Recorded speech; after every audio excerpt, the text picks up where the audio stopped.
السلام علیکم خواتین و حضرات، امید ہے کہ آپ سب لوگ خیریت سے ہوں گے۔ آج پھر ایک معلوماتی ویڈیو کے ساتھ ہم یوٹیوب چینل اسلامک سولوشنز کے توسط سے آپ کی خدمت میں حاضر ہیں۔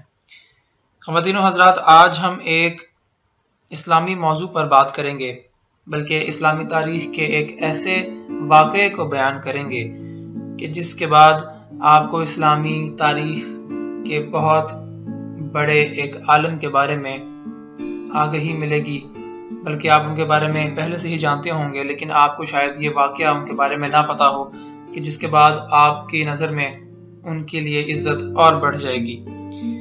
تو جی ہاں، آج ہم تاریخ میں ایک ایسے وقت کے بارے میں ذکر کریں گے کہ جس وقت میں 3 یہودی سوالوں نے امت مسلمہ میں ایک تہلکہ مچا دیا، یعنی کہ وہ 3 یہودی سوال جنہوں نے پوری امت مسلمہ کو ایک وقت میں پریشان کر دیا تھا، ہم ان سوالوں کا ذکر کریں گے۔ یہ واقعہ جو اب آپ سنیں گے، اس واقعے کی مدد سے آپ احباب کو علم ہوگا کہ مسلمانوں میں کیسے کیسے کایا پلٹنے والے عالم دین اور مجدد پائے جاتے تھے، اور یہ بنیادی طور پر ایک امام اعظم ابو حنیفہ کے فہم و فراست کی کہانی ہے، اور ان کی عقل و دانش کا منہ بولتا ثبوت بھی ہے۔ یہودیوں نے ایک دفعہ سازش چلی، اور اس سازش کے تحت انہوں نے یہ فیصلہ کیا کہ وہ عام لوگوں تک رسائی حاصل کریں گے اور ایک یہودی عالم کے ذریعے 3 سوالات رکھیں گے۔ پہلا سوال یہ تھا کہ اگر اللہ ایک ہے تو اس سے پہلے بھی تو کوئی ہونا چاہیے تھا، اس سے پہلے کون ہے؟ دوسرا کہ اگر اللہ ہے تو اس کا چہرہ کس طرح کا ہے؟ اور تیسرا سوال کہ اللہ اب کیا کر رہا ہے؟ اس یہودی نے بہت سا مال و دولت لیا، اور مال و دولت لے کر وہ بغداد کی بڑی بڑی مساجد میں گیا۔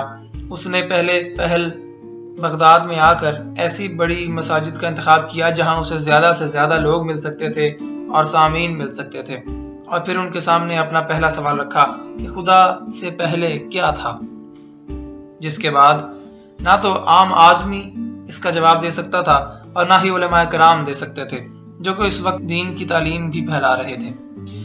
ان سوالوں کے بعد اس نے عام لوگوں کو پریشان کرنے کے بعد مختلف مساجد میں جا کر فتنہ پھیلانا شروع کر دیا، اور ہر کسی کا جائزہ لے کر ہر کسی کو لاجواب کرتا چلا گیا۔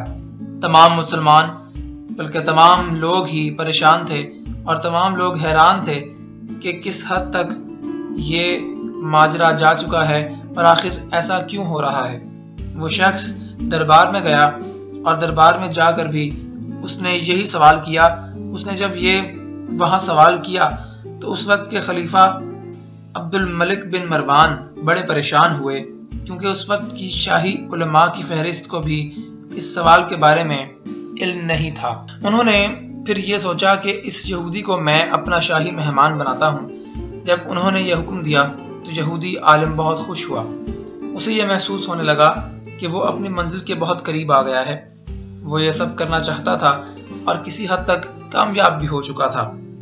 جب بادشاہ نے اسے اپنے ہاں دعوت پر بلایا تو اسے لگا کہ اس کی ذہانت سے کوئی مرغوب ہو گیا ہے، لیکن اسے یہ معلوم نہ تھا کہ عبد الملک بن مروان اس وقت کا خلیفہ تھا۔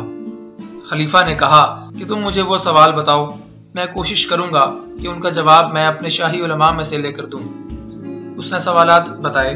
پہلا سوال تو بالکل سادہ سی بات تھی، مگر حیران کن حد تک پریشان کن بھی تھی، اور تمام لوگ بہت زیادہ حیران تھے۔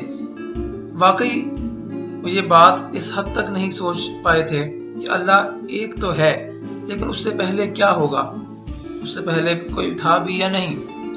عبد الملک بن مروان نے کہا کہ دوسرا سوال پوچھو۔ اس نے دوسرا سوال پوچھا کہ اللہ اگر ہے تو اس کا چہرہ کس طرح کا ہے۔ تیسرا سوال پوچھا گیا کہ اللہ اب کیا کر رہا ہے۔ ان 3 سوالات نے تمام علماء کو پریشان کر کے رکھ دیا۔ خلیفہ عبد الملک بن مروان نے کہا کہ ان سوالات کا جواب ایک نوجوان دے گا۔ وہ نوجوان کوئی اور نہیں بلکہ ہمارے امام اعظم ابو حنیفہ رحمۃ اللہ علیہ تھے۔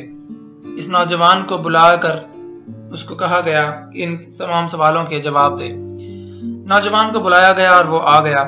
وہاں سب موجود تھے، درباری بھی موجود تھے۔ خلیفہ عبد الملک مایوس نہ تھا۔ وہاں کے درباری نے کہا ہوا تھا کہ ہمارے پاس ایک ایسا نوجوان ہے تو یہ بات مان لی گئی اور اس کو بلا لیا گیا۔ جب اس کو بلایا گیا تو وہ بڑا پریشان ہوا کہ تمام علماء ان سوالات کا جواب نہیں دے رہے تو یہ نوجوان کیسے دے گا۔ جب وہ آیا تو اس نے کہا کہ میں ان تمام سوالات کا جواب دوں گا۔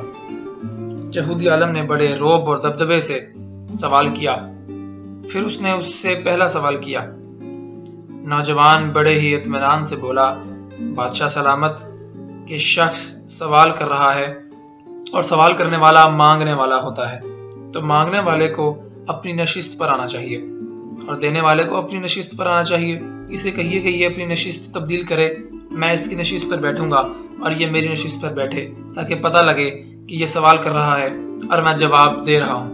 بادشاہ سلامت کو یہ بات بہت زیادہ پسند آئی اور وہی کیا، اور یہودی کو نشست چھوڑنے کا حکم دیا اور وہ اسے نشست دی گئی جس پر وہ بیٹھا ہوا تھا۔ امام اعظم ابو حنیفہ نے کہا، ہاں بھائی، اب بتاؤ کہ تمہارا سوال کیا تھا۔ اس نے بڑے روب و دبدبے سے پھر سوال کیا۔ پوچھا گیا کہ بتاؤ خدا سے پہلے کیا تھا۔ سب کے لیے یہ حیران کن بات تھی کہ وہ نوجوان جو کہ کوئی خاص بالش لڑکا نہیں تھا کہ وہ ان سوالوں کا جواب دے سکے، لیکن پھر بھی وہ اتنے حوصلے سے کہہ رہا ہے کہ بھائی سوال پوچھو، میں تمہارا جواب دوں گا۔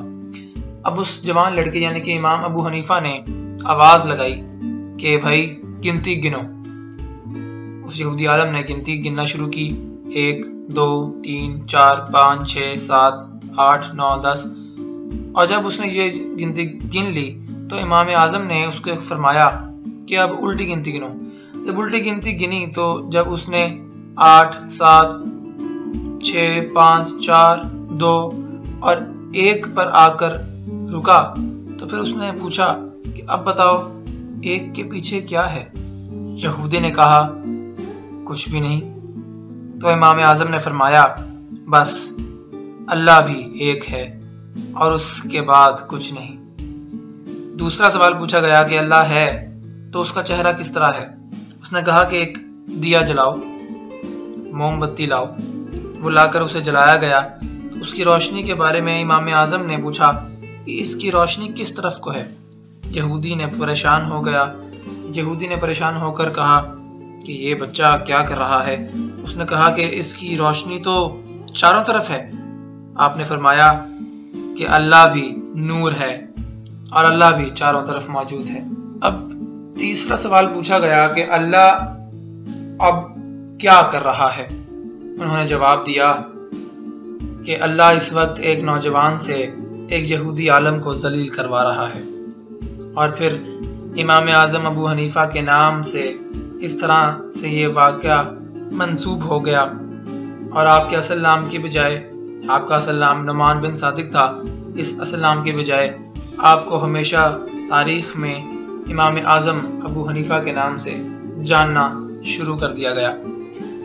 یہ کوئی ایک واقعہ نہیں ہے جو امام اعظم ابو حنیفہ رحمۃ اللہ علیہ کی زندگی سے جڑا ہوا ہے، لیکن یہ ایک ایسا واقعہ ضرور ہے جو کہ نوجوان کی فہم و فراست کو بخوبی بیان کرتا ہے۔ یعنی کہ یہ آپ امام ابو حنیفہ کی زندگی کے جوانی کے دنوں میں سے ایک واقعہ ہے جو کہ ہمارے لیے بہت سبق آموز اور دینی جذبہ بیدار کرنے والا ثابت ہو سکتا ہے۔ اگر ہم اس کو غور سے سمجھیں تو ہمیں احساس ہوگا کہ ہمارے امام ابو حنیفہ علم و فراست اور دانشوری کے کس مقام پر فائز تھے۔ بے شک یہ تمام صلاحیتیں اللہ تعالیٰ کی دی ہوئی ہیں، اور اللہ تعالیٰ اپنے خاص بندوں کو ہی اپنے فیض کے لیے چنتا ہے اور ان کو ہمیشہ اپنی نعمتوں سے نوازتا رہتا ہے۔ اس دنیا میں امام ابو حنیفہ جیسے لوگ باقی لوگوں کے لیے رہنمائی کا باعث بنائے جاتے ہیں۔